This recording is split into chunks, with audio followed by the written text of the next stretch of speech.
ఈ అవకాశం ఇచ్చిన సర్వోన్నతుడు ఘనమైన తండ్రికి స్తోత్రులు తెలియపరుస్తూ ఈరోజు ప్రభు దినముగా ఆత్మతో సత్యముతోను తండ్రి అయిన దేవుణ్ణి కుమారుడైన యేసుక్రీస్తుని పరిశుద్ధాత్మ దేవుణ్ణి మనం ఆరాధించుకునే అవకాశాన్ని దేవుడు మనకు అనుగ్రహించారు.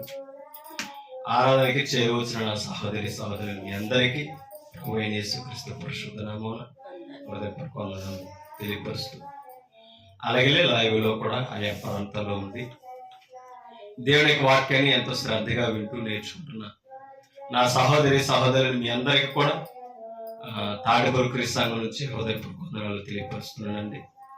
ఈరోజు విలువైన సంగతులు గ్రంథం నుంచి మనం నేర్చుకుని మనం ఆత్మీయంగా బలపడడానికి ప్రయత్నించేద్దాం. మరి ప్రార్థన చేసుకుని వాక్య పరిచయంలోనికి మనం వెళదాం. మరొకసారి తలలో ఉంచి ప్రార్థన పూర్వకంగా మరి దేవుని లేఖనాలను మనం పరిశోధన చేసుకుంటాం. సర్వోన్నతుడు సర్వశక్తిమంతుడు పరమదర్శుడైన తండ్రి మీ స్తోత్ర. మీరు మమ్మల్ని ప్రేమించి అప్పగించిన పనిలో తండ్రి ఈరోజు మీ వాక్యాన్ని ఆరాధనలు వివరించడానికి మాకు ఇచ్చిన అవకాశాన్ని బట్టి సమయాన్ని బట్టి స్తోత్రాలు తండ్రి. మీ వాక్యంలోనికి వెళుతుండగా మీ వాక్యాన్ని విని నేర్చుకుని గ్రహించుకునే అవకాశాలు మాకు ఇవ్వండి. ఆ మాటలను తండ్రి మేము వృధా చేసుకోకుండా మా హృదయంలో పదిలపరుచుకుంటూ జాగ్రత్తగా తండ్రి మేము వింటూ ఆ వాక్యమును బట్టి తండ్రి మా నడతలను మా ప్రవర్తనను సమస్తమును తండ్రి మేము సరిదిద్దుకునే భాగ్యాలు మాకు ప్రసాదిస్తారని వేడుకుంటున్నాం తండ్రి. ఈరోజు ఆరాధనకి చేరువచ్చిన వారిని జ్ఞాపకం చేసుకోండి. మీ వాక్యం మీద మా అందరి హృదయాలు కేంద్రీకరించడానికి కృప చూపించండి. మీ వాక్యాన్ని పెడ చెవులు పెట్టకుండా నిర్లక్ష్యంగా తండ్రి మీ వాక్యం వినకుండా శ్రద్ధగా మరి తండ్రి మీ వాక్యాన్ని వింటూ హృదయపూర్వకంగా మీ వాక్యాన్ని స్వీకరించే భాగ్యం మాకు అందరికి దయచేయండి తండ్రి. వాక్యాన్ని కలిపి చెరిపేవారిగా మేము ఉండకుండా, వాక్యాన్ని తండ్రి దుర్బోధగా తండ్రి మేము బోధించేవారిగా మేము ఉండకుండా తండ్రి మరి లేఖనాలను ఉన్నట్టుగా వివరిస్తూ లేఖనానుసారంగా మిమ్మల్ని ఆరాధిస్తూ తండ్రి సత్యమైన సంబంధమైన సంఖ్యలు మేము నిరంతరము ఎదిగే భాగ్యాలు దయచేస్తారని అడుగుతున్నాం. చేరువచ్చిన వారిని జ్ఞాపకం చేసుకుని ఇక్కడ రావాల్సిన వారిని త్వరగా నడిపించమని, అలాగే తండ్రి మా ముందుకు మాకు కనిపించకపోయినా లైవ్ ద్వారా ఆయా ప్రాంతాల్లో ఉండి ఆయా దేశాల్లో ఉండి మీ వాక్యాన్ని వింటున్న వారు ఉన్నారు తండ్రి. అందరిని కూడా జ్ఞాపకం చేసుకోండి తండ్రి. మీ వాక్యము ద్వారా ధైర్యాన్ని ఇవ్వండి, విశ్వాసాన్ని ఇవ్వండి. విన్న వాక్యము ద్వారా తండ్రి సత్యాన్ని గ్రహిస్తూ యథార్థంగా మిమ్మల్ని ఆరాధించుకొని మీ ప్రియకుమారుని సంఘములు నిరంతరము వర్ధిల్లే భాగ్యాలు ప్రసాదిస్తారని, మాకు కలుగుతున్న ఆటంకాలు వ్యతిరేకతలు శబ్దాలన్నీ దూరపరిచి మీ వాక్యము తండ్రి మనస్ఫూర్తిగా చెప్పగలిగిన మనసును, మీ వాక్యమును తండ్రి వివరంగా బోధించగలిగిన స్థితిని దయచేస్తారని, మా అందరి ద్వారా మీరే మహిమ ఘనత ప్రభావం పొందమని యేసుక్రీస్తు పరిశుద్ధ నామమును బట్టి ప్రార్థన సమర్పించి వేడుకుంటున్నాం మా కన్న తండ్రి, ఆమేన్. విలువైన దేవుని సంగతులు పరిశుద్ధ గ్రంథం నుంచి మనం ఎన్నో మాటలు దైవ గ్రంథంలో నుంచి దేవుని కృపను బట్టి మనం నేర్చుకుంటూ ఆత్మీయంగా బలపడతాం. మనం వినే ప్రతి వాక్యము, మనం వినే ప్రతి మాట మనల్ని బలపరచాలి, ఆత్మీయంగా స్థిరపరచాలి. అది మనం అర్థం చేసుకోవాల్సిన అవసరం మనందరి మీద ఉంది. ఈరోజు మనం నేర్చుకునే అంశం ఏంటంటే ప్రియుడు. ఆ పదం చాలా విలువైనది అండి. ఈ ప్రియుడు అనే పదం, ప్రియుడు అనే పదములో ఆ సారాంశాన్ని ఈరోజు మనం ఆలోచన చేద్దాం. ఒక మాట చదివి మనం పాఠంలోనికి వెళ్దాం. ఎఫెసీయులకు రాసిన పత్రిక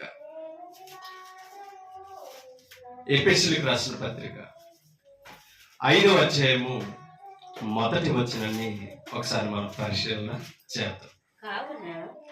కావున మీరు ప్రియులైన పిల్లల వలె దేవుని పోలి నడుచుకొనుడి. ఎవరు మీరు అంటే సంఘములో ఉన్న పరిశుద్ధులు. ఓకే అండి. మీరు ఎలా ఉండాలని చెప్తున్నాడు? ప్రియులైన పిల్లల వలె దేవుని పోలి నడుచుకోవాలట. ఎవరిని పోలి నడవాలి? దేవుని పోలి నడవాలట. ఓకేనా? ఆ దేవుడు ఎవరో? క్రీస్తు. నన్ను పోలి నడుచుకోండి అని చెప్పాడు కదా. ఏమ్మా, మనం నడవడానికి ఆయన మాదిరి ఇచ్చాడు కదా. కాబట్టి క్రీస్తు పోలికలు మనలో ఏర్పడాలి. క్రీస్తును పోలి, క్రీస్తు ఎలా జీవించాడో, ఎలా బ్రతికాడో అలా మనం బ్రతుకున్నప్పుడు మనం ప్రియులుగా తీర్చబడతాం. ఓకేనండి? ఎలా ఉండాలట? ప్రియులైన పిల్లల వారి, విధేయత కలిగిన వారిగా, లోబడేవారిగా, చెప్పినది చేసేవారిగా ఉండడమే ప్రియులు అని అంటారు. ఓకేనండి? అందుకనే ప్రియులైన పిల్లల వల్లే దేవుని పోలి నడుచుకోండి. ఓకేనా? ఒక మాట మత్తయి సువార్తలో కూడా మనం ఆలోచన చేద్దాం. మత్తయి సువార్త 3వ అధ్యాయంలోనికి మనం వెళ్తాం. మత్తయి సువార్త 3వ అధ్యాయం తీసారా? 17వ వచనం ఒకసారి మనం చదువుతాం. 17వ వచనం. 15 కాదండి, 17. మరియు ఇదిగో ఈయనే నా ప్రియ కుమారుడు, ఈయన యందు నేను ఆనందించుచున్నానని ఒక శబ్దము ఆకాశము నుండి వచ్చాను. ఎవరు మాట్లాడుతున్న మాటలేవి అమ్మా? దేవుడు తండ్రి అయిన దేవుడు మాట్లాడుతున్నాడు. ఎవరిని గురించి? యేసుక్రీస్తుని గురించి. యేసుక్రీస్తు ఎక్కడున్నాడో అమ్మా? భూమి మీద ఎక్కడున్నాడో ఆ మాట పలికినప్పుడు యోర్దాను నది ఒడ్డున ఉన్నాడు. యోహాను చేత బాప్తిస్మం తీసుకుని ఎక్కడున్నాడు? నీళ్ళలో ఉండగా. ఓకేనండి? నీళ్ళలో ఉన్నప్పుడు ఆయన బాప్తిస్మం పొందినప్పుడు వచ్చిన శబ్దం ఎక్కడి నుంచట? ఎక్కడి నుంచి వచ్చిందండి? ఆకాశము నుండి ఒక శబ్దము క్రీస్తు కొరకు వచ్చిందంట. ఆయన ఏమంటున్నాడో క్రీస్తుని మరలా చదువుదాం. మరియు ఇదిగో ఈయనే, ఇంకొకరు కాదండి, ఈయనే నా ప్రియ కుమారుడు, ఈయన యందు. అప్పుడు తండ్రికి ఎవరి యందు ఆనందం ఉంది? కుమారుడైన క్రీస్తునందు ఆనందం ఉంది. ఆయన ఏమని సంబోధించాడు? నా ప్రియ కుమారుడు. ఓకే, నా ప్రియుడైన కుమారుడు, నాకు ఇష్టడైన కుమారుడు, నా చిత్తమును నెరవేర్చడానికి వచ్చిన కుమారుడు. అది ప్రియుడు అని అంటే. అంటే ఇప్పుడు క్రీస్తు ఎలా మాదిరయ్యాడో తెలిసిందా? ఆయన్ని సంతోష పెట్టేవాడుగా ఉన్నాడు. ఎవరో? యేసుక్రీస్తు. ఓకేనా? ప్రియులు అని అంటే అర్థం మనము కూడా ప్రియులైన పిల్లల వలె. అదే ఎఫెసీ పత్రికలో చెప్పాడు. ప్రియులైన పిల్లల వలె ఎవరిని పోలి నడుచుకోవాలంట? దేవుని పోలి నడుచుకునుడి. ఆ దేవుడు ఎవరో? క్రీస్తు. ఓకేనా? మనమందరం ఎవరిని పోలి నడవాలట? ఎందుకంటే క్రీస్తు మనకి మాదిరి ఉంచాడు గనక క్రీస్తును పోలి నడవాలి. ఎలా ఉండాలట? క్రీస్తు వలె, ప్రియులైన పిల్లల వలె ఉండాలి. ఓకేనా? అంటే ఇప్పుడు క్రీస్తు ఎంత ప్రియుడు అమ్మా? ఆయన చిత్తమును నెరవేర్చినవాడు, ఆయన పనులని యోచించినవాడు, ఆయన మహిమ కొరకు ఈ భూమి మీద 33.5 సంవత్సరాలు జీవించినవాడు. ఎవరు? యేసుక్రీస్తు. మనము కూడా క్రీస్తు వలె మనము తండ్రి చిత్తాన్ని ఎరిగి ఆయన మహిమ కొరకు బ్రతికితే మనం కూడా ప్రియుల్లా ఉంటాం. ఆయన పని చేయడమే ప్రియులైన పిల్లలు మనిపించుకోవడం. ఓకేనండి? సరే, పాఠంలోనికి వెళ్తున్నాను. దానియేలు గ్రంథంలోనికి మనం వెళ్తాం. దానియేలు గ్రంథం తీసారా?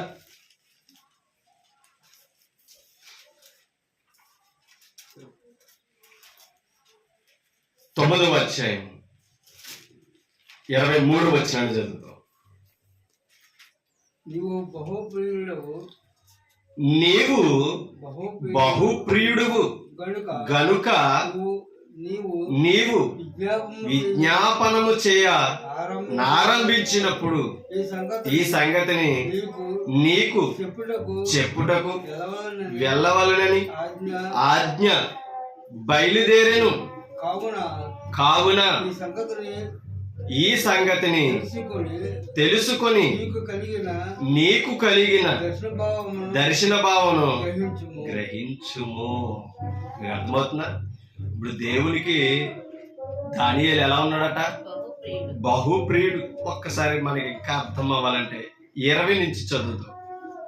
నేను ఇంకా పలుకుచు ప్రార్థన చేయుచు పవిత్ర పర్వతము కొరకు నా దేవుడైన యెహోవా ఎదుట నా పాపమును నా జనము యొక్క పాపమును ఒప్పుకొనుచు నా దేవుని విజ్ఞాపన.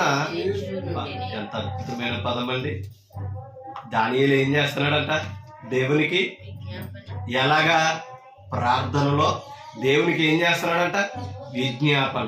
ఏంటా విజ్ఞాపన? తన పాపాల కొరకు, ప్రజల పాపాల కొరకు ఒప్పుకుంటున్నాడట. ఏది? దేవుని ఎదుట. ఎలాగా?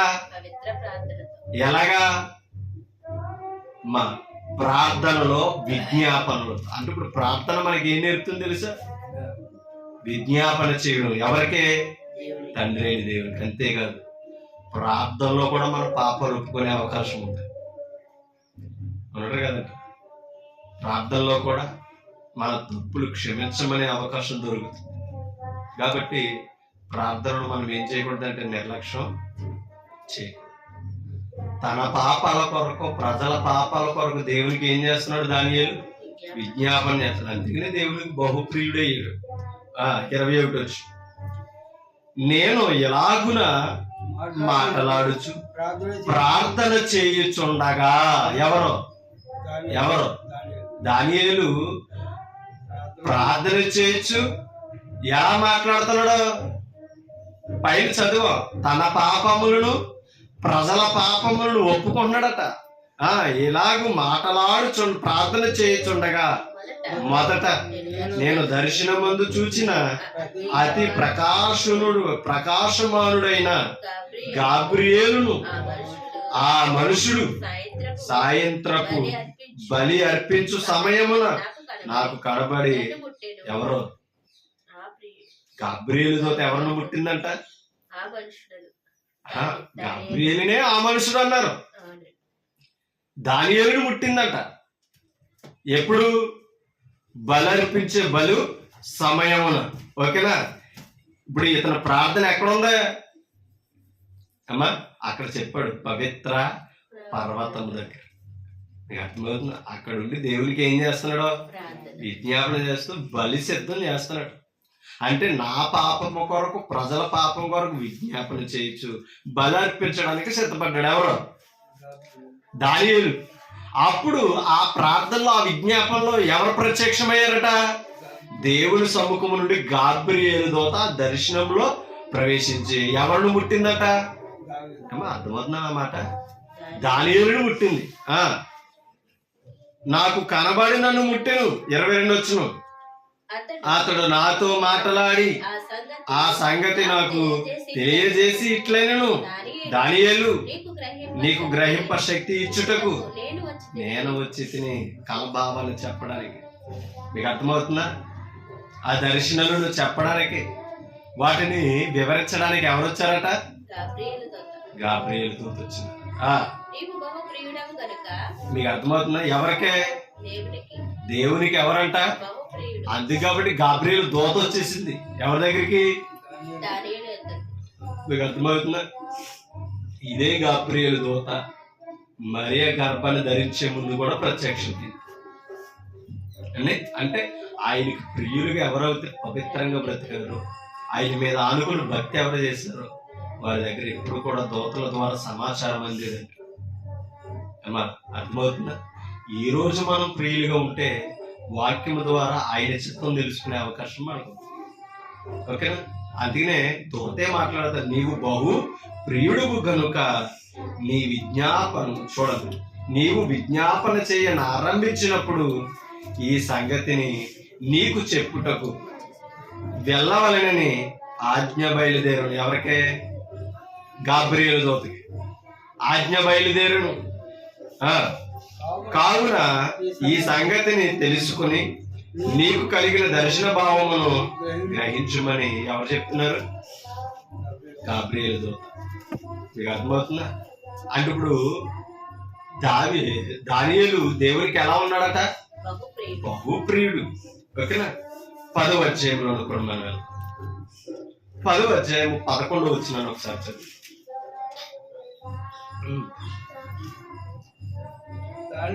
దానియేలు నీవు బహు ప్రియుడు. ఆ పదం చూడండి మరలా కనబడుతుంది మనకి. దానియేలు నీవు బహు ప్రియుడవు గనుక నేను నీ వద్దకు పంపబడితిని. నేను అంటే ఎవరు? గాబ్రియేలుతో ఎవరి దగ్గరికి పంపబడ్డది? దానియేలు దగ్గరికి పంపబడితిని.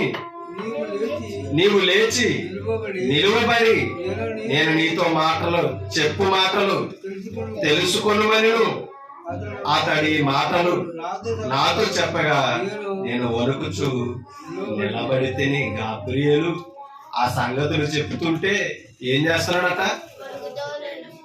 వణుకుచున్నాడట.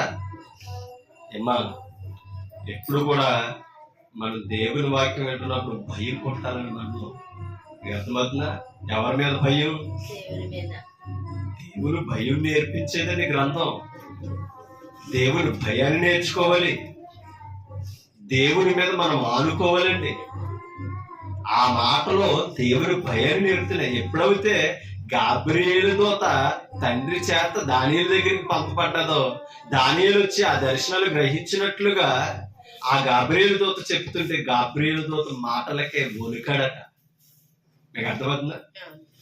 అంటే ఇవాళ దేవుడు వాక్యము వింటున్నప్పుడు భయము వణుకు పుట్టాలని దేవుని పట్ల మనకి. మీకు అర్థమవుతుందా? చలనం లేని వారిగా మనం ఉండకూడదు. కదలేక లేని వారిగా మనం ఉండకూడదు. మనలో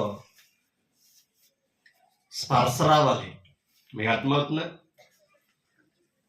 మనలో స్పర్శ రావాలి. వాక్యం వినబడుతున్నప్పుడు స్పందించాలండి. ఎందుకంటే మనం జీవించేవారు కనుక స్పందన ఉండాలండి ఎప్పుడు కూడా. ఆ స్పందన ఏంటంటే వాక్యం పట్ల వణుకు భయం పుట్టాలి.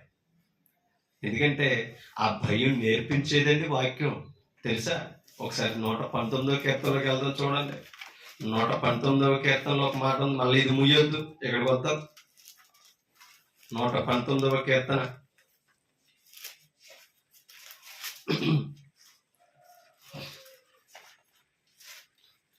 161 వచ్చింది చదువుదాం చూడండి. 119వ కీర్తన 161వ వచనం.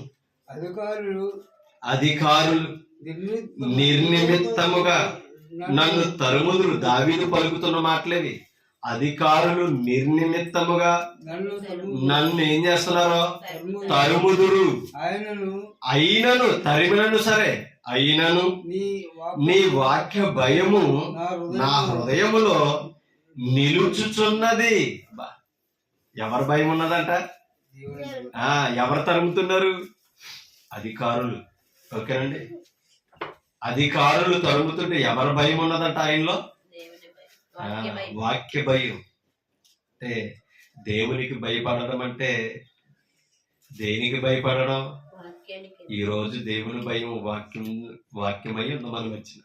ఓకేనా? వాక్యానికి భయపడడం అంటే వాక్యం ఏదైతే వద్దన్నదో అది చేసే స్వభావం మనలో ఉంటే భయం కలిగి విడిచిపెట్టాలి. అంతేనంటారా? వాక్యానికి భయపడడం అంటే అర్థం ఏంటి? బైబిల్ చూసి వణుకుపోవడం, ఇలాగా చలి వణుకుపోతున్నట్టు. అండ్ ఆ గ్రంథం ముందెట్టుకుని వణుకుపోవడం, అదే భయము. అది నటన అవుతుందండి. భయపడడం అంటే వాక్యం ఏదైతే చెప్తుందో అది చేయకుండా జాగ్రత్త పడడమే భయం. భయం ఉన్న వ్యక్తి తప్పు చేయడు. భయం ఉన్న వ్యక్తి తనను కాపాడుకోవడానికి ప్రయత్నం చేస్తాడు. అవునంటారు కదంటారా? అలాగే వాక్యం అంటే భయం ఉన్న వ్యక్తి పవిత్రతను, భక్తిని కాపాడుకునే అవకాశం ఉందండి. మీకు అర్థమవుతుందా? అందుకనే ఎవరి భయం ఉందట? దావీదుకి ఎవరి భయం ఉంది? దేవుని భయం ఉంది. ఇప్పుడు రండి దానియేలు గ్రంథానికి. అని ఇప్పుడు దేవుని భయం ఎలా కలుగుతుంది అన్నాడు? నీ వాక్య భయం నా హృదయమును నిలుచుచున్నది. అంటే భయం ఎక్కడ ఉండాలి? ఆది. అంటే భయం ఎలా కలుగుతుంది? వాక్యము హృదయములో ఉంటుంటే. ఓకేనా? ఎవరి భయం పుడుతుంది మనకే? అది కాబట్టి చేతిలో కాదు వాక్యం అనడం, హృదయంలో ఉండాలి. ఓకేనా? ఇప్పుడు రండి దానియేలు గ్రంథం 10:11. దానియేలు నీవు బహు ప్రియుడువు గనుక నేను నీ వద్దకు పంపబడితిని. నీవు లేచి నిలువబడి చూడండి, నేను నీతో చెప్పు మాటలు తెలుసుకున్నామని అతడి ఈ మాటలు నాతో చెప్పగా నేను వణుకుచు నిలువబడితేని. వణుకు పుట్టిందంటండి. గాబ్రియేలు దూత ఆ దర్శన రీతి మాటలను వివరిస్తుంటాయి. ఓకే, ఒకసారి 18వ వచనం కూడా చదువుతాం. అతడు మరలా నన్ను ముట్టి, ఎవరో గాబ్రియేలు దూత నన్ను ముట్టి నన్ను బలపరిచి నీవు ఎవరికే అర్థమవుతుందా? బహుప్రియుడండి. ఎవరో అదిన సింహాలు కూడా నోరు ముగిలి. అర్థమవుతుందా? దైవం అంటే అంత భక్తి భయం ఉండాలండి. అంత భయపడ్డాడు కాబట్టి మృగాలు కూడా నోరు మూసినాయి. అంటే భక్తి అంత ప్రభావితమైనదండి. అసలు సింహం వేట కనబడితేనే ఎంత దూరమైనా వదలకుండా పరిగెట్టగలిగిన వేగం అండి. అటువంటిది అన్ని సింహాల మధ్యన ఉన్నాడని అంటే దేవుని శక్తి ఎంత బలమైనది చూడండి. మృగం కూడా పిల్లిలాగా పక్కన ఉన్నదంటే అన్నట్టు కదంటారు. అంటే భక్తికి ఉన్న స్థాయి చూడండి. ఓకేనా? అది నన్ను నీవు బహుప్రియుడువు ఏం చేయదు అంటున్నాడా? నీవు బహుప్రియుడువు, భయపడకము, నీకు శుభమవును, ధైర్యము తెచ్చుకొనుమని నాతో చెప్పాను. అతడు నాతో ఇట్లనగా నేను ధైర్యము తెచ్చుకొని నీవు నన్ను ధైర్యపరిచేదివి గనుక నా ఏలిన వాడమైన నీవు ఆజ్ఞేయమని ధైర్యం. ఇప్పుడు ఎవరు ధైర్యపరిచారు? అంటే ఇప్పుడు దేవుడు ఎలా ధైర్యపరిచాడు? దూతను పంపించి. ఓకేనా? గాబ్రియేలు దూతను పంపించి ఎవరిని బలపరిచాడు? ఎవరిని ధైర్యపరిచాడు? మనము దేవునికి భయపడితే మనకు కలిగిన సిచ్యువేషన్ లో కూడా దేవుడు ధైర్యాన్ని సొల్యూషన్ ఇవ్వగలిగిన వాడు. అలాగే యోసేపు కూడా భయపడతాడు. మీకు అర్థమైంది? ఏ యోసేపు? యాకోబు కుమారులో ఒకడైన యోసేపు కాదండి, మరియా భర్త అయిన యోసేపు. ఎందుకు భయపడతాడో? ప్రధానమైనప్పటికీ మరియా గర్భవతి అని తెలియగానే భయముతో విడనాడాలని అనుకుంటాడు. అక్కడ కూడా ఎవరు వెళ్ళారు? గాబ్రియేలు దూత వెళ్ళి ఆ గర్భం ఎందుకు వచ్చిందో, అక్కడ జరిగిన కార్యాలేంటో దేవుని చిత్తాన్ని వివరించింది. ఎవరు? దూత వివరించి ఏం చేసింది? ఒకసారి చూడండి. మత్తయి సువార్త 1వ అధ్యాయానికి వెళ్దాం. మత్తయి సువార్త 1వ అధ్యాయం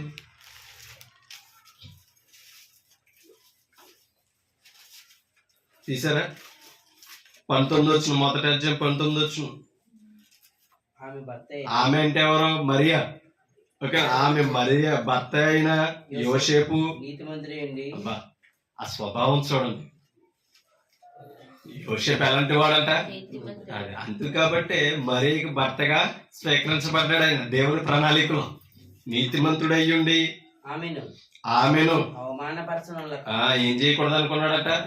ఎందుకంటే మరి వివాహానికి ముందు గర్భవతి అయిందంటే ఏ పురుషుడు ఊరుకుంటాడు చెప్పండి? ఏ పురుషుని కుటుంబం సహిస్తారు చెప్పండి? కానీ ఈయన ఎవరో నీతిమంతుడు కాబట్టి బయట ఎట్టలేదు, అంటే అవమానపరచలేదు, అల్లరపాలు. మనం అవుతే ఏమో ఏ దౌర్ణాలు జరుగుతాయి. అంటే నీతికున్న గొప్పతనం అదండి. ఓకేనా? నీతి ఎప్పుడు అవమానపరచదండి. నీతి తప్పులు కప్పుతుంది తప్పగానే తప్పులు బయటెట్టి నిలదీసి అవమానపరచదండి, సరిదిద్దుకునే అవకాశం ఇస్తుంది. నీతికున్న గొప్పతనం అదండి. ఓకేనా? నీతిమంతుడు కనుకనే నీతిగానే ఆలోచించాడు. మనం నీతి లేదనుకో అవతల వ్యక్తిని మనం గౌరవించలేము. మన నీతి అవతల వ్యక్తికి ఏం చేయలేదంటే ప్రొటెక్ట్ ఇవ్వలేదు, భద్రత ఇవ్వలేదు. అన్నట్టు కదంట. నీతిమంతుడు ప్రభు. మనం అనీతిమంతులుగా ఉన్నప్పుడు మన అవమానపరిచాడా? స్వీకరించాడు. ఎలాగా? మనల్ని క్షమించి శుద్ధి చేసి నీతిమంతులు అవడానికి స్వీకరించాడు ఆయన. మనల్ని ద్వేషించుంటే ఇలా ఇక్కడ కూర్చోం కదా, అన్నట్టు కదంట. అలాగే మన ఎదుటి వారిని కూడా ద్వేషించు. లోపాలు కనపడిన, లోపాలు చూసిన మనం ఏం చేయాలండి? క్షమించాలి. ముందు క్షమిస్తేనే ఏదైనా సమాధానం చెప్పగలం. అవునట్టు కదంటారా? తెలిసినా మనల్ని తోలనాడకూడదు. మనం ఎప్పుడైతే బహిరంగంగా అవమానపరుస్తాం ఆ వ్యక్తిని మనం పోగొట్టుకుంటాం, దూరం చేసుకుంటాం. మనం చెప్పే నీతి వాక్యాలైన మంచి వాక్యాలని చెప్పే అవకాశాలు కోల్పోతాం. ప్రేమించడం మీకు అర్థమవుతుందా? ద్వేషించమన్నది ఆ వ్యక్తి కాదండి, ఆ వ్యక్తిలో ఉన్న చెడుని ద్వేషించాలి. మనలో ఉన్న పాపాన్ని ప్రభు ద్వేషించాడు తప్ప మనల్ని ద్వేషించలేదే. మనల్ని స్వీకరించాడు, పాపాన్ని ద్వేషించాడు కాబట్టి కడుక్కునే అవకాశం ఇచ్చాడు. అది మనల్ని ద్వేషించుంటే మనం ఇక్కడికి వచ్చే అవకాశం ఇవ్వకపోతుంది కదా. మనం కూడా ఇవాళ చేయవలసింది అదే. మన సహోదరులైనా సహోదరులైనా పరిశుద్ధులు మనతో ఎవరైనా లోపాలు ఉన్నా సరే మన ముందు ప్రేమించాలి. మనం ఏం చేయాలంటే సమాధానపరచడానికే చెప్పుకోవాలి. అది నీతికి సూచన. మనం నీతిమంతులుగా తీర్చబడుతున్నాం, అది మర్చిపోకూడదు సుమా.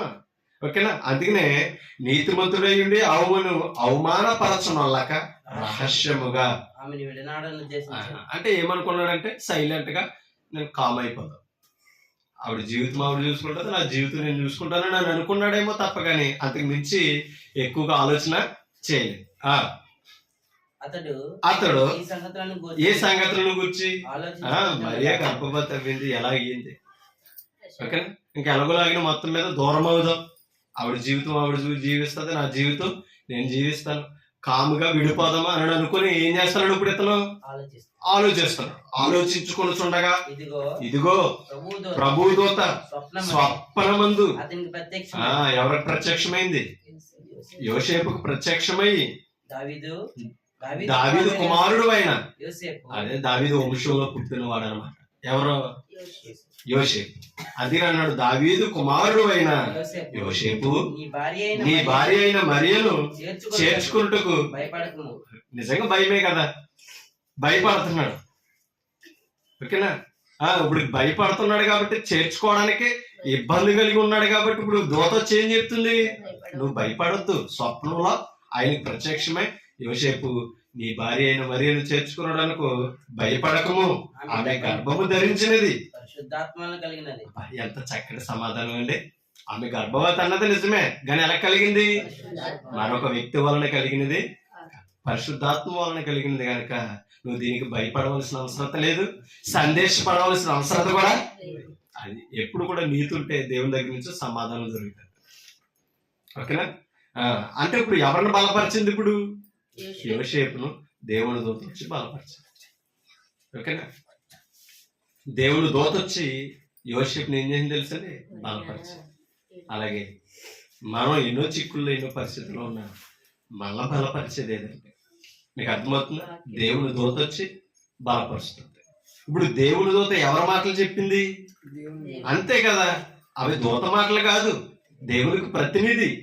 దేవుడు చెప్పమన్నదే దూత చెప్తుంది. ఇప్పుడు దేవుని మాట ఎవరిని బలపరిచింది? భయంలో ఉన్న వ్యక్తిని బలపరిచింది. ఇప్పుడు మనం కూడా ఎన్నో పరిస్థితుల్లో భయపడుతూ ఉంటాం. ఇప్పుడు మనల్ని బలపరచడానికి ఎవరు కావాలి? దూత కావాలి. అవునంటారు కదంటారా? మనకేం కావాలి?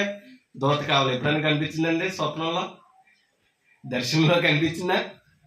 మనం అయ్యా అనేకమైన భయాందోళనలు, అనేకమైన అంటే భక్తిలోనే వ్యక్తిగత భయమో ఉండొచ్చు, భక్తిలో కలుగుతున్న భయాలు కావచ్చు. ఆ భయంలో కూడా మనం కూడా ఏం చేస్తాం? సందేశించి ఆలోచిస్తాం. మన దగ్గర కూడా ప్రభు దూతలను పంపుతున్నాడు అని తెలుసా? అమ్మా చూపిస్తాను చూడండి. కొరింథీయులకు రాసిన కొరింథీ పత్రిక, 2 కొరింథీయులకు రాసిన పత్రిక తీసారా? 8వ అధ్యాయం తీసారా?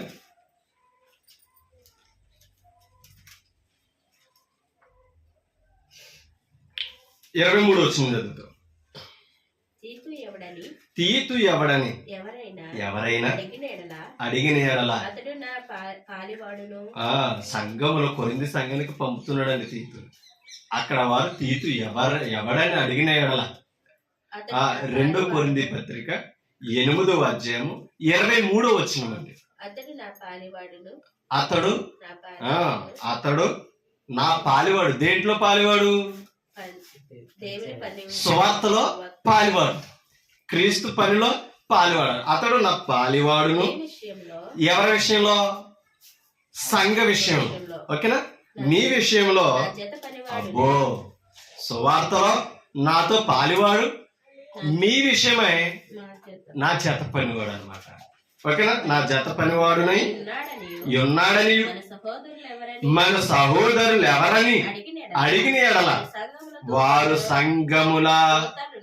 సంఘముల పుట్టంకిచ్చాడు చూడండి కింద. అది అర్థమైంది. మూల భాషలో ఏమై ఉన్నారట? అపోస్తులు. అపోస్తులు అనగా అర్థం ఏంటి? అది అపోస్తుల కార్యంలో తేడతాను. అపోస్తులు అనగా పంపబడిన వారు. ఎక్కడికి పంపబడిన వారు? లోకములోనికి సత్యము నిమిత్తము పంపబడిన వారు. ఎవరి ద్వారా పంపబడిన వారు? క్రీస్తు ద్వారా పంపబడిన వారు, ఓకే? మేము అపోస్తులు అని ఎందుకు మాట్లాడాడంటే, అపోస్తులు అన్న ఆ నామకరణం ఎవరు పొందారు? 12 మంది పౌలు, ఓకేనా? వీరికే వర్తించిందేమో తప్పగాని అపోస్తులుడు అన్న పదం మరి ఎవరికే వర్తించేది? వర్తిస్తుందంటారా? నా పేరుకు ముందు అపోస్తులుడైన దానియేలని నేను పెట్టుకున్నాను అనుకో, నాకు వర్తిస్తుంది అది? ఎందుకంటే మనం గ్రంథం ద్వారా తెలుసుకున్నాం, ఆయన మరణ సమాధి పునరుత్థానాలను చూచి నమ్మిన వారు, ఓకేనా? ఆయన జీవితాన్ని ఈ భూమి మీద బ్రతుకుండగా చూసిన వారండి ఆయన, ఓకేనా? ఎవరిని? క్రీస్తుని. మనం అలా చూసిన వారు కాదు, లేఖనముల ద్వారా ఎరిగిన వారు అంతే. అపోస్తులు అనగా క్రీస్తు ద్వారా స్వయంగా పంపబడిన వారు. ఇప్పుడు అపోస్తులు బోధ పట్టుకుని మనం స్వార్థ ద్వారా వెళ్తున్నాం, గ్రంథాన్ని పట్టుకుని వెళ్తున్నాం. అది ఆలోచించాలి మనం. అపోస్తులు అనడానికి మనకు యోగ్యత లేదు, అది మనం అర్థం చేసుకోవాలి. ఇప్పుడు అపోస్తులు ఒకటి చనిపోయాడు. ఎవరో? యోధా ఇస్కరియోతు. చనిపోయాడా లేదా? చనిపోయాడు. చేసిన దారుణానికి, చేసిన అన్యాయానికి తనకు తానుగా ఉరికి పెట్టుకుని చచ్చిపోయాడు, అవునా? చనిపోయాడు. కాబట్టి ఇప్పుడు ఆయా అపోస్తులు 12 మంది ఉండాలనేది దేవుని సంకల్పం. ఆ 12 మంది మీదకే అగ్నిజ్వాలగా పరిశుద్ధాత్ముడు దిగాలి. ఎప్పుడు? పెంతుకొస్తూ పండుగ దినాన్న దేవుని ఆజ్ఞను నెరవేర్చబడాలి యెరూషలేములో, అవునే కదా? అప్పుడు ఒకడు తక్కువయ్యాడు. మరున్న వాళ్ళు ఏం ఆలోచించారు? ఆ చీట్లు వేయక ముందు ఏమన్నారు? మనలో ఒకడు అపోస్తుల తత్వంలో నుంచి తప్పబడ్డాడు గనక అదే తత్వంలో ఒకరిని మనం చేర్చాలి గనక చేర్చబడిన వాడు కూడా ఎలా ఉండాలన్నారు? ఆయన రాజ్య స్వార్థ మొదలుకొని మరణించి తిరిగి లేచిన వరకు కూడా సాక్షి అయ్యి ఉండాలంట. అలాంటి వాడే అపోస్తులుడు అని చెప్పారు. అలాంటి వారు ఎవరైనా ఉన్నారంటే 2 ఉన్నారన్నమాట, ఓకేనా? ఆ 2లో చీట్లు వేస్తే మత్తీయ పేరట వచ్చింది. అంటే అపోస్తుల రక్తంలో చేర్చబడడానికి ఇప్పుడు ఏం చేయాలంటే ఆయనతో కలిసి జీవించిన వారై ఉండాలి, ఆయన మరణ సమాధి పునరుత్థానం స్వయంగా చూసిన వారే వారు అపోస్తుల రక్తం. మనం లేఖనముల ద్వారా ఎరగబడ్డామేమో తప్పకనే స్వయంగా చూసిన వారము. అది ఎప్పుడు మనం అర్థం చేసుకోవాలి. ఇప్పుడు ఒకటండి, క్రీస్తు సువార్థికులు అనడానికి చిన్నతనం ఏమున్నది చెప్పండి? సేవకులు అనడం చిన్నతనం ఏమున్నది చెప్పండి?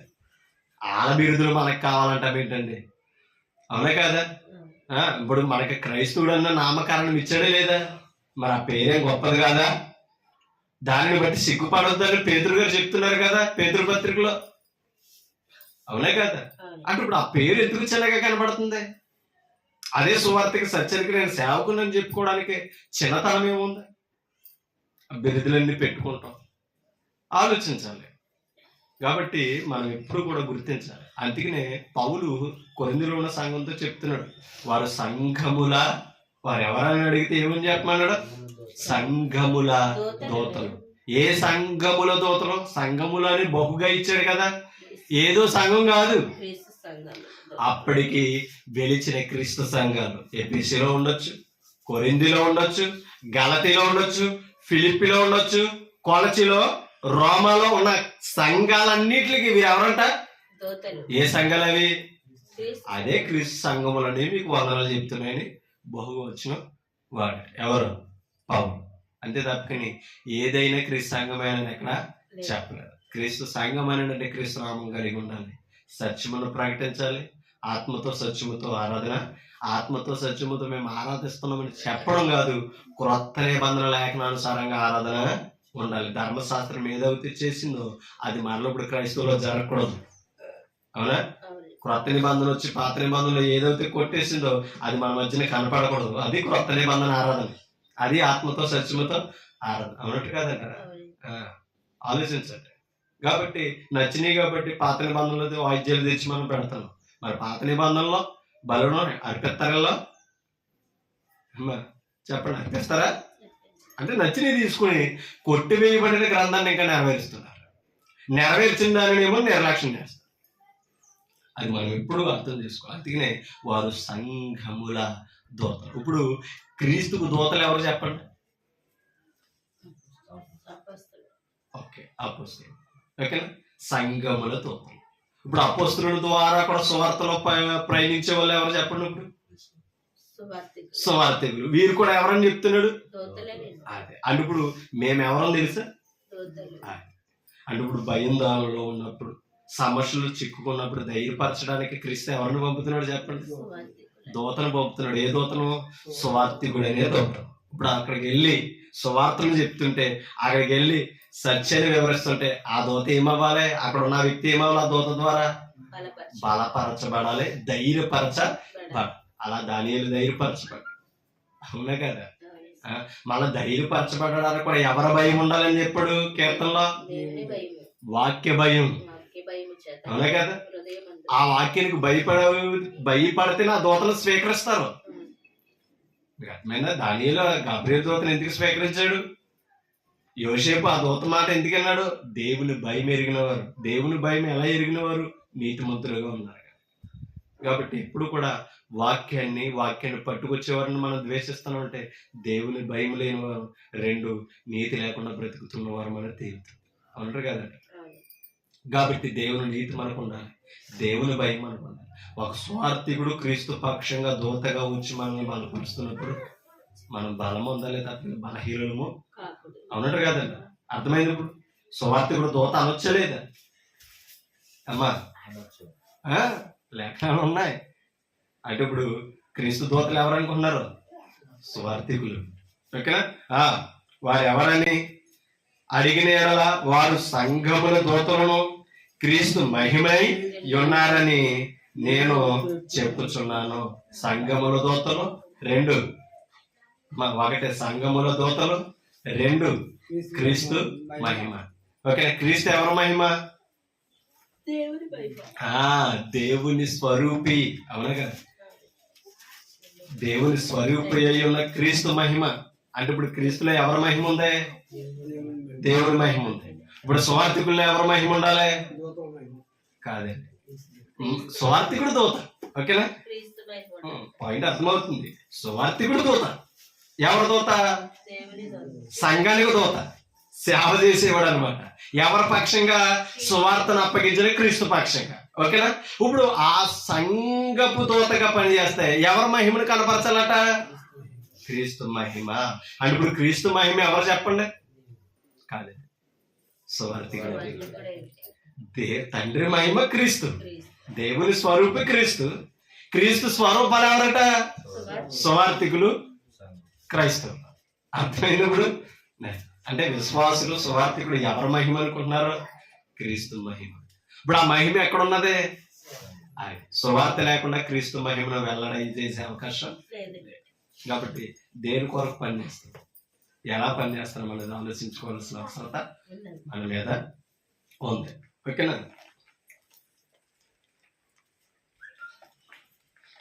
ఒకసారి దానియేలు గ్రంథానికి వచ్చారు. దానియేలు గ్రంథము 1:8 దానియేలు పవిత్రుడు. ఓకేనండి? దానియేలు గ్రంథం 1:8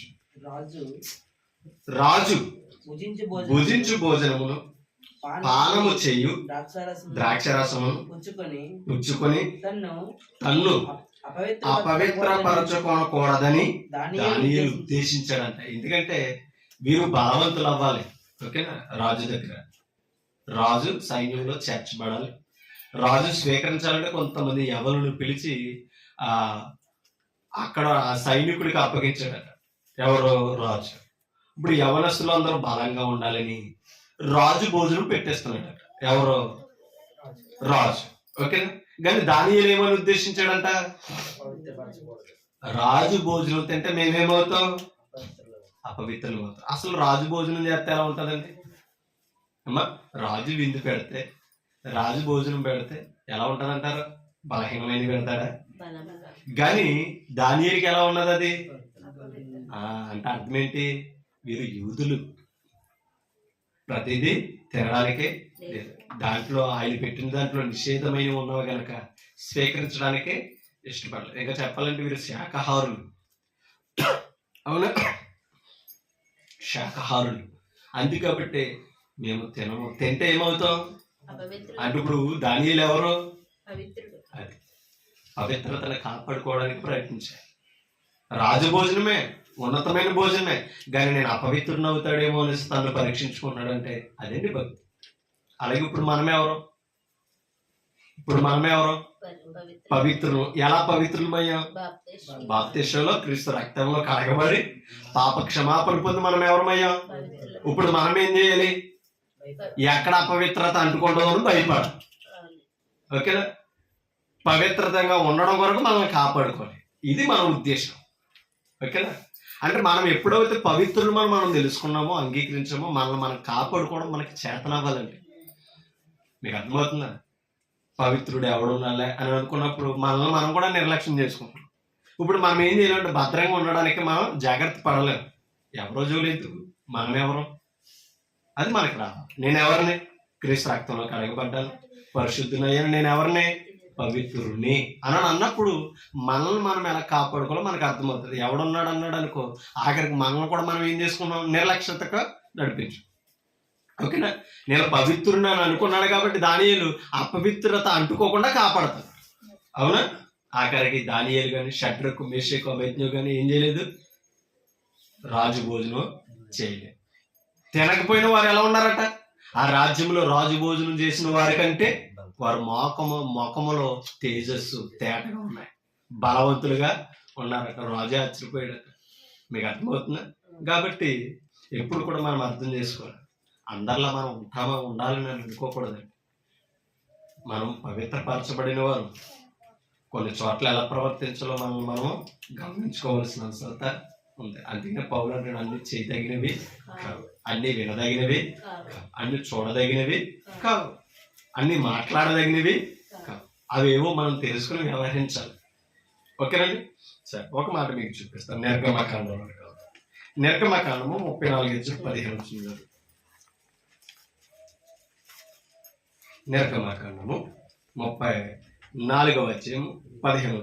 ఆ దేశపు నివాసులతో చూడండి. ఆ దేశపు నివాసులతో నిబంధన చేసుకొనకుండా జాగ్రత్త పడము. ఎవరు? ఇశ్రాయేలీలు జాగ్రత్త పడరు. మోషే ద్వారా తెలియపరుస్తున్నాడు. ఎవరికి? ఇశ్రాయేలీకి. ఓకేనా? ఆ దేశపు నివాసులతో నిబంధన చేసుకోనకుండా జాగ్రత్త పడము. వారు ఇతరుల దేవతలతో వ్యభిచరించి ఆ దేవతలకు బలి అర్పించినప్పుడు, వాళ్ళు బలి అర్పించుచున్నప్పుడు ఒకడు నిన్ను పిలుస్తుంటే ఎక్కడికే? ఆ దేవత దగ్గరికి. కానీ ఆ బలిని అర్పించినప్పుడు పాలు పంపులు పొందమని నిన్ను పిలిస్తే గనక నీవు వాని బలిద్రవ్యమును తినకుండా చూసుకొని. ఇది ఇశ్రాయేలుకి కట్టడి. ఓకేనండి? నువ్వు ఆ బలిద్రవ్యాన్ని ఏం చేయకూడదు? ఆ దేశ నివాసులతో ఏం చేయకూడదు? నిబంధన చేసుకోకూడదు. అంటే మీ దేవుడు మేము ఆరాధిస్తామని, మీకు లాగా మేము వ్యవహరిస్తామని మీరు అనకూడదు. ఎందుకంటే మీరు యెహోవాకు ప్రత్యక్షమైన జనం, ప్రత్యేకమైన జనం. కాబట్టి మీరు పవిత్రంగా ఉండాలంటే ఏం చేయాలి? మీరు వెళ్ళే ప్రతి చోట కూడా దేశ నివాసులతో జాగ్రత్తగా ఉండాలి. అందుకని వారితో నిబంధన చేయకూడదు. వాళ్ళు బలి అర్పిద్దామని రమ్మంటే మీరు ఏం చేయకూడదు? ఒప్పుకోకూడదు. ఒప్పుకుని వాటిని ఏం చేయకూడదు? పూజించకూడదు. ఎందుకని? మీరు నాకు పవిత్రమైన మోషేతో ఇశ్రాయేలుకి చెప్పమని తెలియపరుస్తున్నా. ఓకే, అలాగే తిన్నారండి వీరేమవుతారు? అపవిత్రులు అవుతారు. అపవిత్రులు అవ్వారనుకో దేవుడికి హేయులు అవుతారు. మీకు అర్థమవుతుందా? అందుకని దేవుని చేత నేను ద్వేషించబడకూడదని దానియేలు ఏం చేశాడు? ఎక్కడ అపవిత్రత అంటుకుంటుందని జాగ్రత్త పడుతున్నాడు. రాజభోజనం ఎప్పుడు తినలేదు, మొత్తం మీద తినేద్దాం దొరికింది అవకాశం అని అనుకున్నాడా? కాబట్టి మనం కూడా అంతే, ఎవరో చూస్తలేదు, మనం ఎలా ఉన్నా పర్లేదు అని మనం ఏం చేసుకోకూడదు, నిర్లక్ష్యంగా ఉండకూడదు. నన్ను చూస్తున్నవాడు పైవాడు అని గుర్తించాలి. నేను పవిత్రంగా ఉండాలని మనం గమనించుకోవాలి. ఓకేనా? హెబ్రీయులకు రాసిన పత్రిక 7వ అధ్యాయం 26వ వచనం. పవిత్రుడును చూడనమ్మా. పవిత్రుడును నిర్దోషియు నిష్కల్మషుడు పాపులలో చేరక ప్రత్యేకముగా ఉన్నవాడును. ఎవరి గురించి మాట్లాడుతున్నాడు ఈ మాట? క్రొత్త నిబంధన ప్రధాన యాజకుడైన క్రీస్తుని గురించి చెప్తున్నమాట. ఆయన ఎవరంట? పవిత్రుడును నిర్దోషి ఎవరంట? నిష్కల్మషుడు పాపులలో చేరక ప్రత్యేకముగా. ఒక మాట, పాపులతో తిరగలేదా? ఓకేనా? ప్రత్యేకత అంటే అర్థం ఏంటి? వారిలో ఉన్న ప్రత్యేకంగానే ఉన్నాడు అంటే మనం ఎక్కడ ఉన్నా తప్పు కాదు. అర్థమైందా? మనం ఎలా ఉండాలి? మలినం అయిపోయేలా ఉండకూడదు. ఇప్పుడు అమ్మా, మనం ఆదివారం కాబట్టి పరిశుద్ధుల మధ్యలో సంఘంలో ఉన్నాం. పనికి వెళ్తే, డ్యూటీకి వెళ్తే పవిత్రులు ఉన్నారు అక్కడ, అవునే కదా? అయినా మనం ఎలా ఉండాలి? ఆ ప్రత్యేకత కనపరచాలి. అది పవిత్రుడికున్న లక్షణం, అది భక్తికున్న లక్షణం. మన చుట్టూ ఎవరైనా ఉండొచ్చు, నేను ఎలాంటి వాడినైనా సమయంలో గుర్తించుకొని మనం ప్రొటెక్ట్ చేసుకోవాలి. అది జ్ఞాన వివేకం అన్నమాట. మనం కాపాడుకోవాలి. మన ఎదుటివాడు పాప అయి ఉండొచ్చు, మన పక్కవాడు దుర్మార్గుడు అయి ఉండొచ్చు, అన్నట్టు కాదండి. వాళ్ళతో ఉండడం తప్పు కాదు, ఆ క్రియలను అభ్యసించడం తప్పు. అర్థమైందంటారా? వాళ్ళతో మనం ఉండడం తప్పు కాదు. వాళ్ళతో ఉండకూడదంటే ఎలా చెప్తావు వాక్యం? నువ్వు క్రీస్తులో జన్మించిన వాడని, పవిత్రుడని నీ లక్షణాలు ఎలా కనపరుస్తావు వారితో తిరగకపోతే? అవునట కాదంటారా? నువ్వు ప్రత్యేకంగానే ఉండి నీ ప్రత్యేకతను వివరించాలి సమయం వచ్చింది. కాబట్టి యేసుక్రీస్తు కూడా ఎలా ఉన్నాడంట? ప్రత్యేకంగా ఉన్నవాడు క్రీస్తు. పాపులలో చేరలేదు. మనం ఏం చేస్తున్నాం? సందు దొరుకుతుంటే ఇరుక్కుపోతాం. అవునట కాదంటారా? అవకాశం వస్తుంటే మనం గుర్తించుకోలేకపోతున్నాం. మలినం అవుతామేమని కూడా ఆలోచన లేదు. కనీసం దేవుడు నా కొరకు బలి అయ్యి నన్ను పరిశుద్ధపరిచాడే అన్న జ్ఞాపకము, ఆలోచన లేకుండా మనం ఏమవుతున్నాం? మలినం అవ్వడానికి ఇష్టపడుతున్నాం. కాబట్టి క్రీస్తులో మనం ప్రత్యేకంగా ఉండాలి. క్రీస్తుతో కొనబడిన వారు, అది మనం మర్చిపోకూడదండి. అందుకని అన్నాడు, ఆయన పాపులలో చేరక ప్రత్యేకముగా ఉన్నవాడును ఆకాశ మండలము కంటే మిక్కిలి హెచ్చైన వాడునైనా ఇట్టి ప్రధాన యాజకుడు. మరి పాత నిబంధనల యాజకులు ఎవరో సరిపోలేదు. ఎందుకంటే వారెవరో పవిత్రులు కాదు. వారు కూడా బలి అర్పిస్తేనే, వారి నిమిత్తం బలి అర్పించుకుంటేనే, రక్తమును ప్రోత్సహిస్తేనే వారేమయ్యారు? పవిత్రులయ్యారు. వారి నిమిత్తం పవిత్రపరచుకుని ఇతరులను పవిత్రపరచారు. అవునే కాదా? కాబట్టి నేను యాజకుని కాదా అని ఆయన బలి అర్పించుకోవడం, బలి మానేయడానికి అవకాశం అవును కదా? అలాగే ఇప్పుడు మన ప్రధాన యాజకుడు ఎలాంటి వాడంట? పవిత్రుడు. మీకు అర్థమవుతుందా? ఎవరంట ఆయన? పవిత్రుడు, నిర్దోషి, నిష్కల్మషుడు. ఎవరు కూడా ఆయన ఏలెత్తి చూపగలిగారా? ఇరికించాలనుకున్నారు, కావాలని బురద వేయాలనుకున్నారు, కానీ ఎవరి వలన కాదు. అందుకనే యేసుప్రభు నాలో పాపం ఉన్నదని ఎవడో స్థాపించును. ఏదో సమాజాన్ని ప్రశ్నించాడని ఆయన, నాలో పాపం ఉన్నదని ఎవడు స్థాపించగలరు? అలా ప్రశ్నించే వ్యక్తి జగత్తులో ఎవరు కూడా లేరు. యేసుక్రీస్తు ఒక్కడే ఉన్నాడు. ఆ ఒక్కడికే సాధ్యమైంది. ఆ ఒక్కడి ద్వారా యావత్ ప్రపంచ మానవ జాతి పరిశుద్ధత పొందగలదు, మోక్షాన్ని స్వీకరించగలదు. ఆయన లేకుండా అది జరిగే అవకాశం లేదు. అమ్మా, అర్థమవుతుందా? కాబట్టి ఆయనే మనకందరికీ సరిపోయిన వాడు. క్రొత్త నిబంధన తేల్చి చెప్పేసింది. తండ్రి ఒప్పుకున్నాడు, పరిశుద్ధాత్ముడు ఒప్పుకున్నాడు. ఓకేనా? ఈయన మనకి సరిపోయిన వాడు, ఇంకెవరితో పని లేదు. తెచ్చుకున్నామని అంటే మనం కూడా మలినమవుతున్నాం. ఒకసారి ఆలోచించాలి. ఓకేనా? ఒక మాట మీకు చూపిస్తాను. దానియేలు గ్రంథంలోనికి వెళ్తాం. తీసా?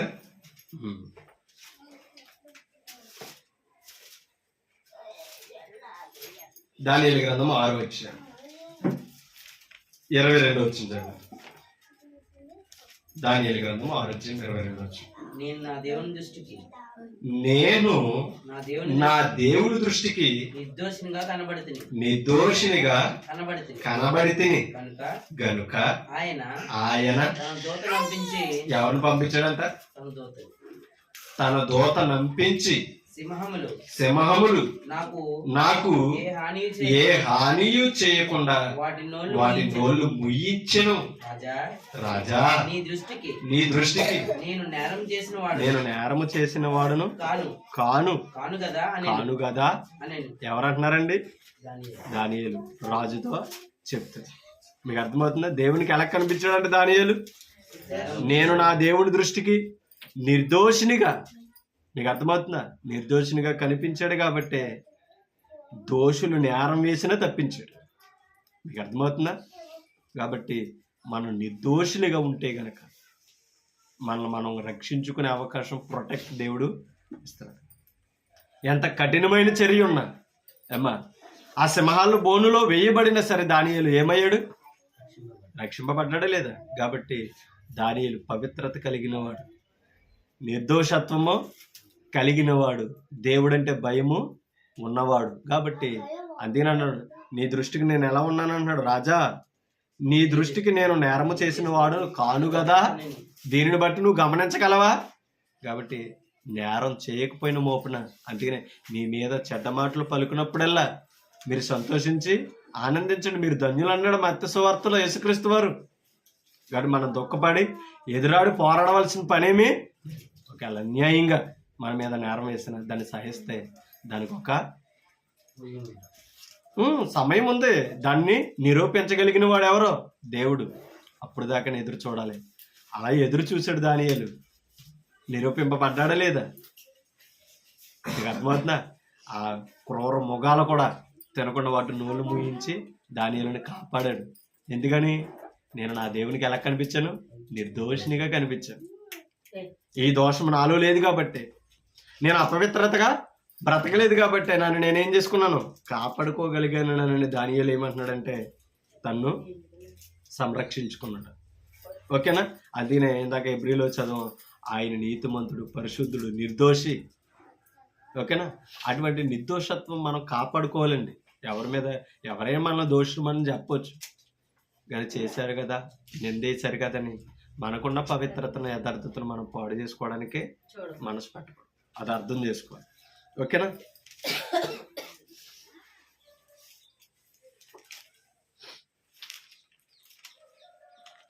ఇరవై వచ్చినాను కూడా చదువు. 20 వచ్చు. అతడు గుహ దగ్గరకు రాగానే దుఃఖ స్వరముతో దానియేలును పిలిచి జీవము గల దేవుని సేవకుడు అయిన దానియేలు, నిత్యము నీవి సేవించుచున్న నీ దేవుడు నిన్ను రక్షింపగలిగిన అని బా, ఎంత గొప్ప ఆ మాట చూడండి. జీవము గల దేవుని సేవకుడు అయిన దానియేలు, నీవు సేవించుచున్న నీ దేవుడు అంటే ఇప్పుడు ఎవరిని సేవించాడు? జీవము గల దేవుణ్ణే సేవించాడు. జీవం లేని వాడిని సేవించడానికి ఒప్పుకోలే. ఓకేనా? జీవము గల దేవుణ్ణి సేవించడానికే కంకణం కట్టుకున్నాడు. దాని కొరకు ప్రాణాన్ని కూడా త్యాగం చేయడానికి సిద్ధపడ్డాడు. కానీ ప్రాణం లేని వాటిని నమస్కరించమని ఎన్ని విమర్శలు పెట్టినా సరే ప్రాణమున్న దేవుడి దగ్గర తన నిర్దోషత్వాన్ని నిలుపుకున్నాడు. ఒక నమస్కారం పెట్టుంటే దోష అయిపోతుంది అనమాట దానియేలు. అదేంటి వాక్య భయం అంటే? వాళ్ళ గ్రంథ వాక్యం ఎక్కడ ఉన్నది తెలుసా? హృదయాల్లో ఉంది కాబట్టి ప్రతి అణువును భయపడ్డారు. తమను తాము కాపాడుకోవడానికి ఎంతో జాగ్రత్త పడ్డారండి. అందుకని అన్నాడు, రాజు అన్నాడు, నీవు నిత్యము నీవు సేవించుచున్నా. అందుకే ఏం పదం ఆడాడండి, జీవమగల దేవుని సేవకుడు. ఓకేనా? అంటే ఇప్పుడు రాజే ప్రతిమను నిలబెట్టిన వాడే, ఆజ్ఞలు జారీ చేసిన వాడు ఏమన్నాడు, నీ దేవుడు జీవము గల దేవుడు, ఆ దేవుడు నిన్ను రక్షింపగలిగినానని అనగానే ఈ 21 వచనంలో అన్నాడు, నేను నా దేవునికి ఎలా కనిపెట్టను, నిర్దోషినిగా కనిపించాడు కాబట్టి తన దూతన ఏం చేశాడు, సింహాలు నాకు ఏ అన్ని చేయకుండా నన్ను కాపాడగలిగాడు. ఎప్పుడు కూడానండి మనం ఆ సత్యదేవుని ఎరిగిన వారు భక్తిహీనత లేకుండా బ్రతకాలి. జీవితంలో అపవిత్రత లేకుండా మనం మీరైనా సరే నేనైనా సరే బ్రతకగలిగితే ఏ పరిస్థితుల్లోనైనా సరే, ఏ చిక్కుల్లో నుంచి అయినా మనల్ని విడిపించగలిగిన సమర్థుడు, అద్భుతమైన కార్యాలు మన జీవితంలో చేయగలిగిన సమర్థులు మనం కలిగి ఉన్నామండి. దేనికి భయపడక్కలేదండి. అప్పుడు సింహాలు ఉన్నాయేమో, ఇప్పుడు సత్యానికి వెళ్ళే వారిని మృంగుదామని అసత్య మృగాలు ఉన్నాయి కదా, అబద్ధ మృగాలు ఉన్నాయి. వాటి నుంచి ఎవరు తప్పించగలరు? సత్యదేవుడే తప్పించగలరు. కానీ మనం ఏమవ్వాలి, నిలబడాలి, జాగ్రత్త పడాలి. అప్పుడు ఆ మృగాల కంటే ఈ మృగాలు ఇంకా ప్రమాదం. అవునే కదా? ఎందుకంటే దేవుడు అని చేయకుండా ఈ లోబడ్డాయి, ఇవి తుప్పని చెప్పినా లోబడవి ఇవి. అవును కదా? అది యేసుప్రభుని చీల్చిని, స్టెఫను చీల్చిని, అపోస్తులు చీల్చి చెండాడేసింది ఈ మృగాలు. కాబట్టి మానవ మృగాల మధ్యన, సత్యాన్ని దేవుని ఎరగని మృగాల మధ్యన మనం బ్రతుకుతున్నాం. చాలా జాగ్రత్తగా మనం భద్రపరుచుకుంటే వాటి నుంచి కాపాడగలిగిన సమర్థుడు ఎవరు తెలుసండి? యేసుక్రీస్తు. అటువంటి నమ్మకమైన దేవుణ్ణి మనం కలిగి ఉన్నాం. అది మనం అర్థం చేసుకోవాల్సిన అవసరత ఉందండి. అలాగే 6:4 కూడా చదువుతాం. నమ్మకం కలిగిన వాడు అన్నమాట దాన్ని చూడండి. అందుకు ఆ ప్రధానులను అధిపతులను రాజ్యపాలన విషయంలో దానియేలు మీద ఏదైనా ఒక నింద మోపవలనని ఉండి తగిన హేతువు అంటే కారణం దేంట్లో దొరుకుతాడో ఇరికిద్దామనేసి దానియేలుని ఏం చేస్తున్నారట, కారణాలు హేతువులు వెతుకుతుంటారట. కనిపెట్టుచుండురు గాని దానియేలు నమ్మకస్తుడై ఏ నేరమైనను ఏ తప్పైనను చేయువాడు కాడు కనుక. దానియేలులో మీకు అర్థమవుతుందా? దానియేలు ఎలా ఉన్నాడట? ఏ నేరమైనను ఏ తప్పైనను చేయని వాడుగా. మళ్ళీ ఎలా ఉన్నాడు? నమ్మకస్తుడై. ఓకేనా? నమ్మకస్తుడై ఏ తప్పైనను ఏ నేరమైనను చేయువాడు కాడు కనుక దానియేలులో తప్పైనను లోపమైనను కనుగొనలేకపోయారట. అంత నమ్మకస్తుడు దానియేలు. దేవుడు ప్రొటెక్ట్ ఇవ్వడానికి కారణం ఏంటనుకుంటున్నారండి? కాబట్టి ఇవాళ దానియేలు నిజ జీవితం మనకు మాదిరి. ఓకేనండి?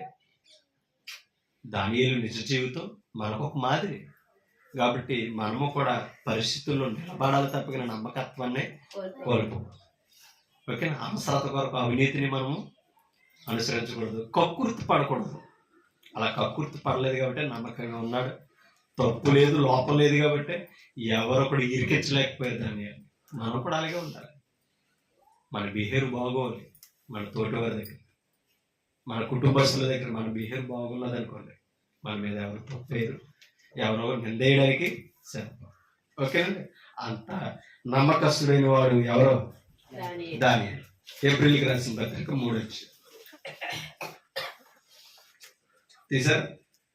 ఏప్రిల్ పత్రిక 3 2 వచ్చింది దగ్గర. దేవుని ఇల్లంతటిలో మోషే మీకు అర్థమైందా? మోషే ఎలా ఉన్నాడంట? దేవుని ఇల్లంతటిలో అని దేవుడు అప్పగించిన పనులు ఎలా ఉన్నాడు? ఆయన ఇల్లేది, దేవుని ఇల్లేది. ఇశ్రాయేలు సంఘమే, సర్వ సంఘం మీద ఎలా ఉన్నాడంట దానియేలు? ఇంకో విషయం ఏంటి తెలుసా? తన జీవితం ఇల్లు అంటే కూడా, ఎందుకంటే మన దేహం దేవునికి ఏమైంది కదా. ఇప్పుడు మనలో కూడా మనం ఎలా ఉండాలి? దేవుని ఇల్లు అంతట్లో మనం ఎలా ఉండాలి? నమ్మకంగా. మోషే దేవుని ఇల్లు అంతటిలో నమ్మకముగా ఉండినట్టు ఈయన కూడా తను తను నియమించిన వానికి నమ్మకముగా ఉండెను. అది మీకు అర్థమవుతుంది. అంటే యేసుక్రీస్తు ఎలా ఉన్నాడట? నమ్మకముగా ఉన్నాడు. ఒకసారి 6వ వచనం చదువుతాం. అయితే అయితే క్రీస్తు కుమారుడై ఉండి ఆయన సేవకుడు కాబట్టి నమ్మకంగా ఉన్నాడు. దేవుడు కుమారుడై ఉండి క్రీస్తు ఆయన ఇంటి మీద నమ్మకముగా ఉన్నాడో మీకు అర్థమవుతుందా? కుమారుడై ఉండి నేను కుమారుని కాదా, ఎలా ఉంటే ఏంటి అని అనుకోలేదట. కుమారుడైనా సరే తన జీవితంలో కూడా ఎలా ఉన్నాడట? దేవుని ఇంటి పైన నమ్మకంగా ఉన్నాడు. నమ్మకముగా ఉన్నాడు. ధైర్యమును నిరీక్షణ వాళ్ళని ఉత్సాహమును తుదమట్టుకు స్థిరముగా చేపట్టిన యెడల మనమే ఎవరిల్లు? అది మనం ఆయన ఇల్లు అయితే మనం ఎలా ఉండాలి? మోషే వలె క్రీస్తు వలె నమ్మకస్తులుగా ఉండాలి.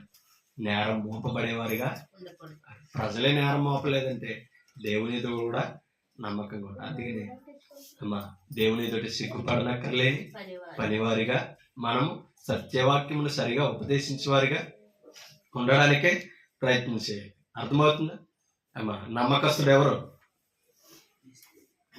దానియేలు.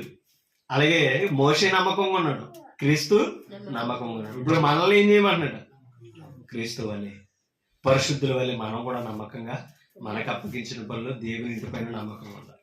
ఓకేనా? అలాగే దేవుని కనపరిచిన ధైర్యశాలి ఎవరు?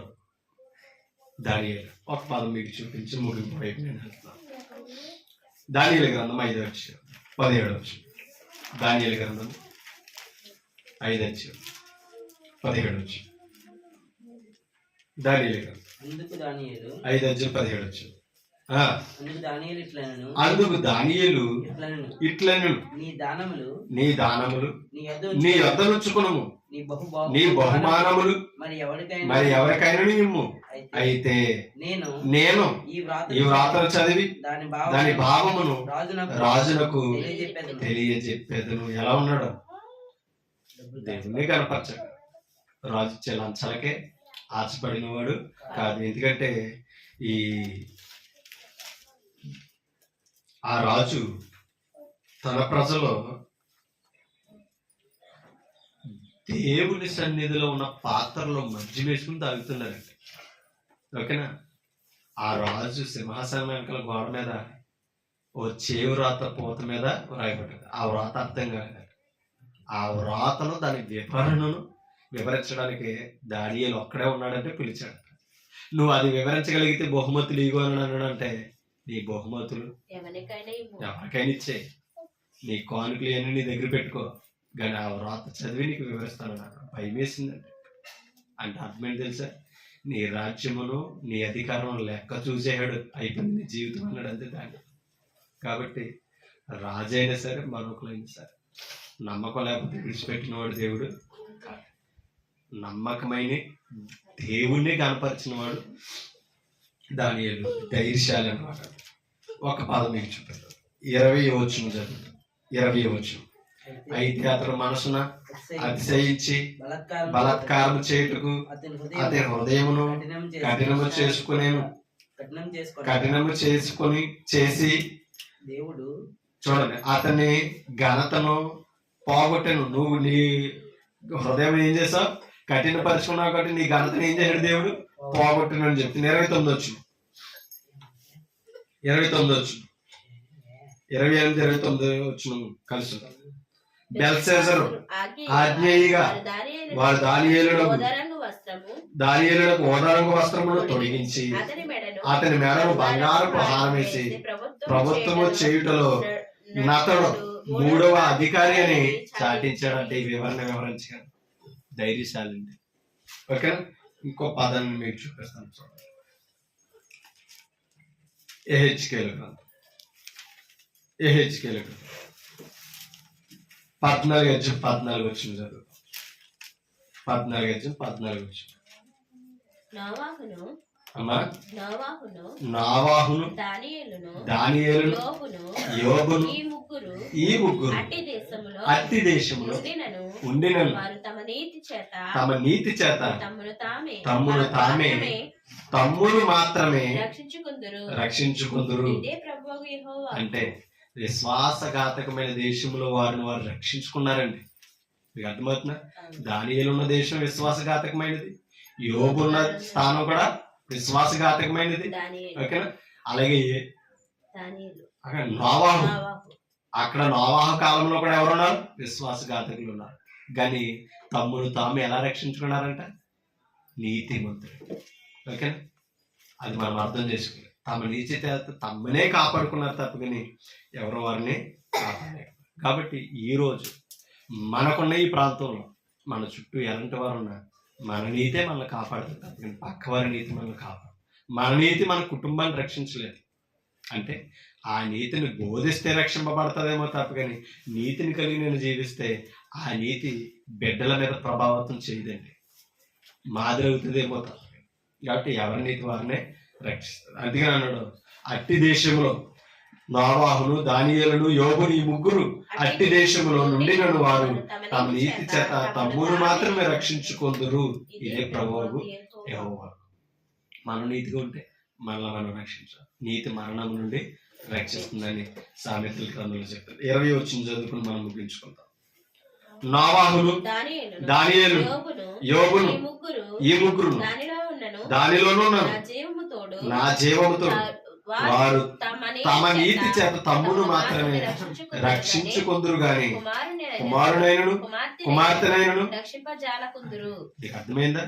తమ నీతి చూసి వారు నీతిమంతులు ఉంటే వారు రక్షింపబడతారేమో తప్ప నేను నీతిమంతులు అయినంత మాత్రం అవినీతితో బ్రతికితే వారికి రక్షణ లేదట, కుమారుడికైనా కుమార్తెకైనా. అవునా కదా? నేను బాప్తిష్టం పొందితే నా భార్యకి రక్షణ రాదు, మా ఇద్దరు బాప్తిష్టం పొందితే బిడ్డలకి రాదు. ఎవరు బాప్తిష్టం పొందితే వారికి రక్షణ, ఎవరి రక్షణ వారినే కాపాడుతుంది, ఎవరి నీతి వారినే మరణం నుండి తప్పిస్తారు. కాబట్టి మనం నీతిమంతులుగా ఉండాలి, నీతిలోనికి మన పిల్లల్ని నడిపించాలి, మన కుటుంబాలని నడిపించాలి. అలా ఉండి మనం రక్షించుకోవాలి. ఒక మాట చెప్పి ముగిస్తాను. పేతురు పత్రిక, మొదటి పేతురు పత్రిక, మొదటి అధ్యాయం 14 వచ్చింది. మొదటి పేతురు పత్రిక 1 అధ్యాయం 14. పేతురు గారు పరిశుద్ధులతో చెప్తున్నాడు ఏమని? నేను పరిశుద్ధుడనై ఉన్నాను గనక మీరును. అది క్రీస్తు పరిశుద్ధుడు కనుక మనం ఎలా ఉండాలంట? పరిశుద్ధులుగా ఉండండి. పరిశుద్ధులుగా ఉండు. చూడండి, పరిశుద్ధులై ఉండుడని వ్రాయబడి ఉన్నది. కాగా మీరు అవిధేయులకు పిల్లలై మీ పూర్వపు అజ్ఞాన దశలో మీకుండిన ఆశలను అనుసరించి ప్రవర్తించకూడదు. కామిచ్చడక ఇందాక మనం ఎపిసోడ్లో చదువు, ప్రియులైన పిల్లల వలె దేవుని పోలి నడుచుకుని అన్నాడు. అవునా కదా? ఇక్కడ ఏమంటున్నాడు? అవిధేయులైన పిల్లలుగా ఉండకూడదు. ప్రియులేంటి, అవిధేయులేంటి? ప్రియులంటే ఆయనలో బ్రతికేవారు, విధేయులై పని చేసినారు. అవిధేయులు అంటే అర్థం ఏంటి? మాట విననవారు, లోబడనవారు, పరిశుద్ధతను కోల్పోయినవారు. ఓకే, విధేయులుగా ఉన్నారు కాబట్టి ఎంత విశ్వాసఘాతమైన దేశంలో ఉన్న వారిని వారిని కాపాడుకున్నారు. ఓకేనా? అవిధేయులైన పిల్లల వలె మీ పూర్వపు అజ్ఞాన దశలో మీకుండిన ఆశలను అనుసరించి ప్రవర్తింపగా మిమ్మల్ని పిలిచిన వాడు పరిశుద్ధుడై ఉన్న ప్రకారము మీరును సమస్త ప్రవర్తన సంఘంలో ఉన్న, కుటుంబంలో ఉన్న, సమాజంలో ఉన్న, ఏ ప్రదేశంలో ఉన్నా మనం ఎలా ఉండాలి? పరిశుద్ధులుగా. సమస్త ప్రవర్తనలు మనం ఎలా ఉండాలంట? పరిశుద్ధులై ఉండాలి. ఆ సమస్త ప్రవర్తనలో నోవాహు పవిత్రుడిగా ఉన్నాడు, యోబు పవిత్రుడిగా ఉన్నాడు, దానియేలు పవిత్రుడిగా ఉన్నాడు. అదే కదా? నమ్మకస్తుడై ఉన్నాడు, నీతిమంతుడై ఉన్నాడు, సేవాతత్వం కలిగిన వాడై ఉన్నాడు, ధైర్యశాలిగా ఉన్నాడు. తప్పగానే అవన్నీ కోల్పోయిన వ్యక్తులు కాదు. అలాగే ఈరోజు క్రొత్త నిబంధనలో క్రీస్తు మనకు కనపడతాడు. క్రీస్తు పవిత్రుడు, నిర్దోషి, నిష్కల్మషుడు, పాపులను చేరక ప్రత్యేకంగా ఉండి మరి ప్రధాన యాజకుడిగా మనల్ని మాదిరిగా క్రీస్తులోనికి పరిశుద్ధులుగా మనల్ని నడిపించగలిగిన మాదిరి. ఆ మాదిరిలో అప్పొస్తలుడు మాదిరి అయ్యారు. ఇప్పుడు మనము మాదిరి అవ్వాలి. అప్పొస్తలుడు పోలి మనం క్రీస్తుని పోలి అప్పొస్తలులు నడిచారు, అప్పొస్తలులు పోలి ఆదిమ సంఘం నడిచింది, ఆదిమ సంఘాన్ని పోలి లేఖనానుసారంగా మనం నడుస్తూ మన ప్రాంతంలో నీతిని మనం కాపాడుకున్నట్లయితే, నీతి సువార్తను బోధించినట్లయితే మనల్ని మనం రక్షించుకొని నిత్యత్వాన్ని చేరే అవకాశం మనకు ఉండాలి. నన్ను నేను హెచ్చరించుకుంటూ మిమ్మల్ని హెచ్చరిస్తూ ఓపికగా మీ అందరికీ ప్రభువైన యేసుక్రీస్తు పరిశుద్ధ నామమున హృదయపూర్వక వందనాలు. Thank you